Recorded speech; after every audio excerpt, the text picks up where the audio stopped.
Assalamualaikum warahmatullahi wabarakatuh. Halo teman-teman, apa kabarnya nih? Semoga kalian baik-baik aja ya. Perkenalkan, kami dari tim 1 Psikologi Pendidikan kelas Teknologi Pendidikan B. Dengan saya, Viola Maharani Zamira Ayu, dan rekan saya Kania Kansa Bakri.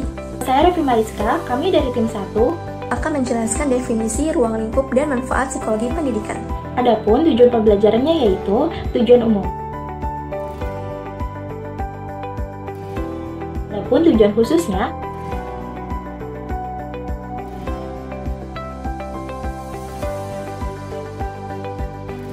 secara etimologis, psikologi berasal dari bahasa Inggris, yakni psychology.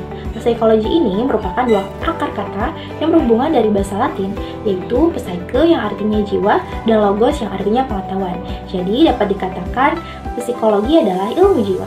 Menurut Kamus Besar Bahasa Indonesia, psikologi merupakan ilmu yang berkaitan dengan proses mental, baik normal maupun abnormal, yang berpengaruh pada perilaku, atau bisa dikatakan juga sebagai ilmu pengetahuan tentang gejala dan kegiatan jiwa. Sedangkan pendidikan adalah proses pengubahan sikap dan tata laku seseorang atau kelompok dalam usaha mendewasakan manusia melalui upaya pengajaran dan pelatihan. Psikologi pendidikan menurut para ahli. Menurut Elliot dan kawan-kawan, psikologi pendidikan merupakan aplikasi psikologi yang mempelajari perkembangan belajar, motivasi, pembelajaran, isu-isu lain yang berkaitan yang timbul dalam latar pendidikan. Menurut Syah, psikologi pendidikan merupakan ilmu yang lebih berprinsip dalam proses pengajaran yang terlibat dengan penemuan dan menerapkan prinsip serta cara untuk meningkatkan keefisienan di dalam pendidikan. Jadi, dapat disimpulkan bahwa psikologi pendidikan ini merupakan ilmu yang mempelajari tentang perilaku manusia, meliputi studi sistematis tentang proses dan faktor yang berhubungan dengan manusia melalui upaya pengajaran dan latihan yang bertujuan untuk mengembangkan dan meningkatkan keefisienan di dalam pendidikan. Materi yang kedua adalah ruang lingkup psikologi pendidikan menurut Suryadi Suryabroto. Yang pertama adalah pengetahuan. Pendidik perlu memiliki pengetahuan yang lebih untuk memberikan pengajaran pada anak didiknya. Proses belajar mengajar memberikan dampak secara pengetahuan pada peserta didik, yang awalnya tidak tahu menjadi tahu. Yang kedua adalah pembawaan. Pembawaan perlu dimiliki seorang pengajar sebagai gaya penyampaian materi.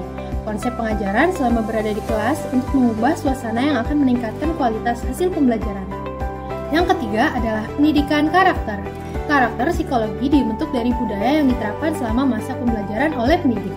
Budaya berupa aturan-aturan kedisiplinan ataupun asas dari kebudayaan yang ada pada suatu daerah. Yang keempat adalah perkembangan siswa. Guru mempengaruhi perkembangan siswa dari tingkah laku yang ditunjukkan ketika di kelas. Perkembangan yang positif dilihat dari kemajuan siswa dalam interaksinya maupun intelijensinya. Yang kelima adalah pengukuran pendidikan. Pengukuran pendidikan merupakan evaluasi yang dilakukan terhadap peserta didik setelah mendapatkan proses pembelajaran dalam waktu tertentu untuk mengukur perkembangan pendidikan yang telah didapat. Yang keenam adalah faktor yang memengaruhi belajar.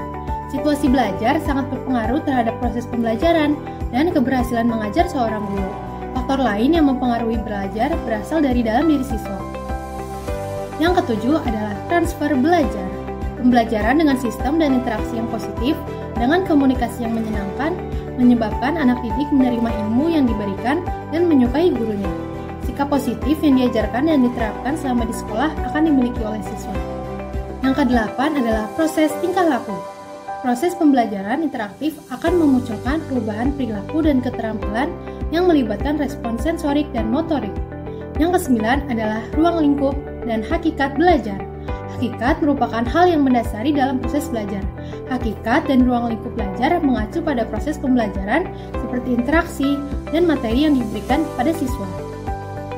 Yang ke-10 adalah aspek praktis pengukuran. Aspek praktis pengukuran merupakan alat ukur yang digunakan untuk mengetahui perubahan perilaku siswa dari hasil proses pembelajaran. Nah, yang terakhir nih, ada kesehatan mental. Kesehatan mental anak didik ditandai dengan keikutsertaannya dan keaktifannya dalam mengikuti setiap kegiatan, baik secara individu maupun berkelompok. Nggak terasa teman-teman, kita udah masuk ke pembahasan yang terakhir, yaitu tentang manfaat psikologi pendidikan. Video kali ini saya akan menjelaskan manfaat psikologi pendidikan bagi pendidik, peserta didik dan khususnya bagi kita nih, para Tapers. Yuk disimak berikut beberapa manfaat psikologi pendidikan bagi pendidik. Yang pertama, memahami perbedaan peserta didik. Sebagai pendidik, sudah seharusnya mampu untuk memahami perbedaan karakteristik setiap siswa, sehingga dapat menghasilkan interaksi dan teknik pembelajaran yang efektif, efisien, dan tanpa adanya perbandingan antar siswa satu sama lain.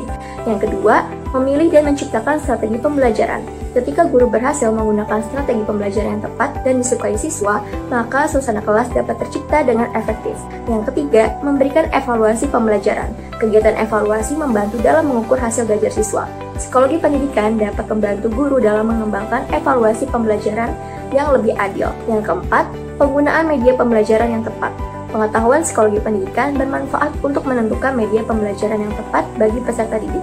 Misalnya media audio, visual, audiovisual, dan lainnya sebagai aktivitas pembelajaran yang menyenangkan. Yang kelima, penyusunan jadwal pelajaran. Sebagai pendidik harus pintar dalam menentukan penyusunan dan pengelolaan jadwal pelajaran. Misal, pelajaran yang memerlukan pemikiran lebih rumit seperti matematika, lebih baik dimasukkan pada jam belajar pertama. Karena jika dimasukkan pada jam akhir, hal tersebut tidak akan efektif, sebab daya pikir siswa sudah lelah. Dan yang keenam, memberi bimbingan kepada peserta didik. Bimbingan adalah jenis bantuan kepada siswa untuk memecahkan masalah yang sedang mereka hadapi. Pengetahuan tentang psikologi pendidikan memungkinkan guru untuk menjadi seorang pembimbing bagi peserta didik melalui pendekatan emosional dari hati ke hati agar mendapat kepercayaan peserta didik. Selanjutnya, manfaat psikologi pendidikan bagi peserta didik. Yang pertama, meningkatkan minat dan niat untuk mencari ilmu. Yang kedua, memiliki tekad untuk meningkatkan kualitas diri. Yang ketiga, mampu mengenali naluri dan potensi belajar. Dan yang keempat, mengembangkan diri sebagai manusia pembelajar. Dan yang terakhir nih, manfaat psikologi pendidikan bagi Tapers. Yang pertama, meminimalisir terjadinya masalah belajar maupun masalah kinerja. Dan yang kedua, memudahkan dalam merealisasikan tugas-tugas seorang Tapers. Nah, baik konsentrasi teknologi pembelajar maupun teknologi kinerja, sangat perlu pelajaran dan pengetahuan psikologi pendidikan. Nah, sekarang kita udah selesai belajar nih teman-teman mengenai definisi, ruang lingkup, dan manfaat psikologi pendidikan. Sekian penjelasan materi dari tim 1, kurang lebihnya mohon maaf, semoga bermanfaat bagi teman-teman yang menonton. Wassalamualaikum warahmatullahi wabarakatuh. Audio Jungle.